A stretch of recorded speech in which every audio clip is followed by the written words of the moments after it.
Bonjour à tous. Dans ce nouveau tutoriel, nous allons voir comment changer assez facilement la couleur des yeux.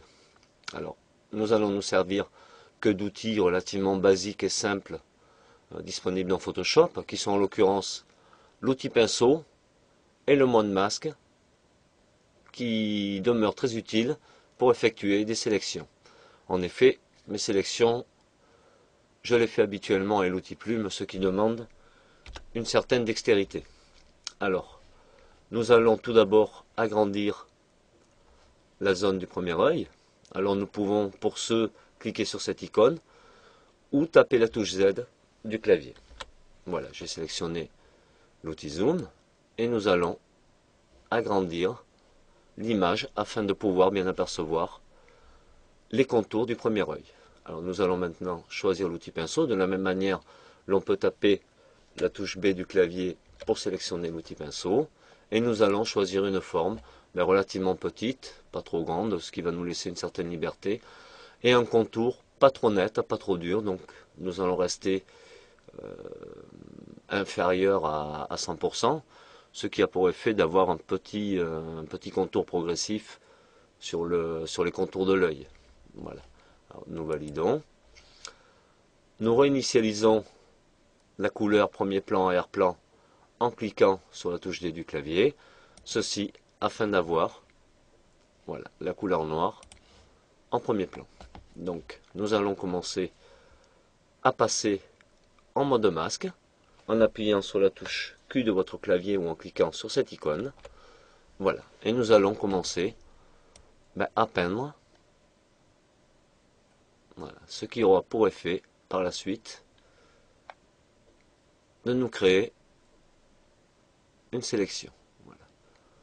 Alors on peut également changer la couleur suivant la nature de l'image. La couleur du mode masque qui là est définie par la couleur verte en double-cliquant sur le mode masque. Voilà.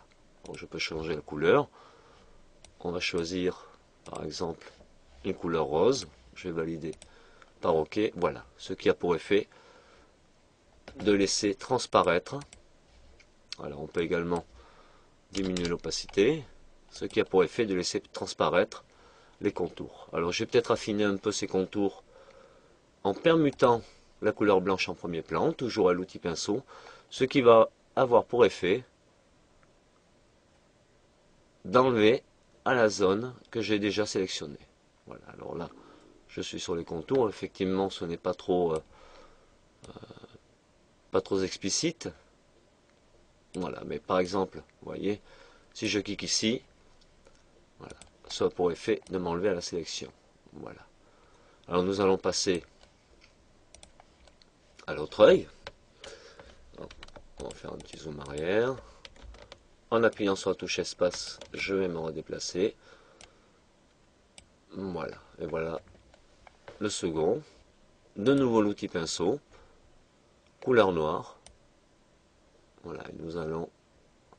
Il n'est pas nécessairement utile d'être très précis sur les contours de pixels des yeux. On va s'efforcer néanmoins de suivre ceci au mieux. Voilà, je pense que ça doit être suffisant. On va faire un zoom arrière. Voilà. On va quand même agrandir un petit peu. Alors voilà, là nous sommes donc en mode masque. Nous allons repermuter en mode normal en cliquant sur cette icône. Voilà. Alors ce qui a pour effet de me créer une sélection des yeux. Alors nous allons dupliquer le calque à l'arrière-plan pour éviter de détériorer l'image originale. Et nous allons donc travailler sur la copie de l'arrière-plan. Toujours à la sélection active, nous allons cliquer sur cette icône, ajouter un masque de fusion. Voilà. Alors quel effet peut avoir ce masque de fusion? On aperçoit bien ici que toute la zone noire figurant ici va masquer toute la partie de mon image. Et les deux petits points blancs que l'on a ici, ce sont bien la sélection des yeux, laissera apparaître rien que les yeux. Alors pour s'en assurer, voilà, on voit bien que ces deux petites zones blanches laissent transparaître le fond de mon image. Et tout ce qui est en noir, ben, me le masque en voyant la transparence qui est caractérisée par ces petits carreaux à damier gris et blanc. Alors nous allons réafficher, toujours avec la copie d'arrière-plan active, nous allons ajouter un calque de réglage, pardon, teinte saturation. Voilà.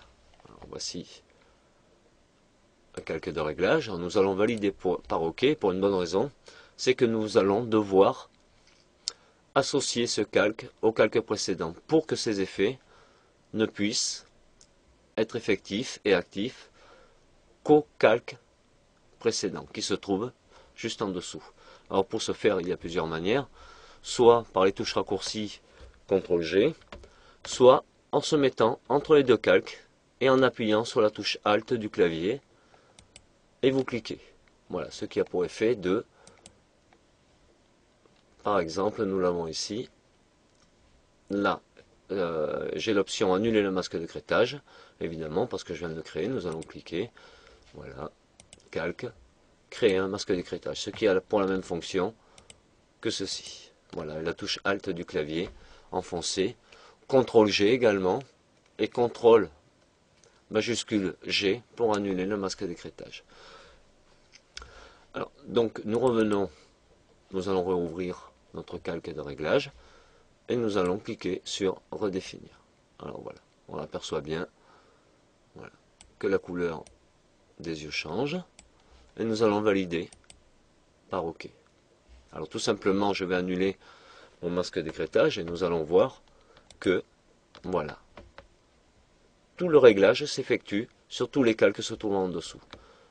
Je vais voilà, recréer mon masque d'écrêtage et dans un souci de véracité, nous allons dire, j'ai pour habitude de passer pour les changements de couleur, soit en mode couleur, soit en lumière tamisée. Ce qui me semble être le plus approprié. Nous allons rajouter, voilà, un peu de saturation, peut-être un peu de lumière, et voilà. À vous de faire. Allez, au revoir.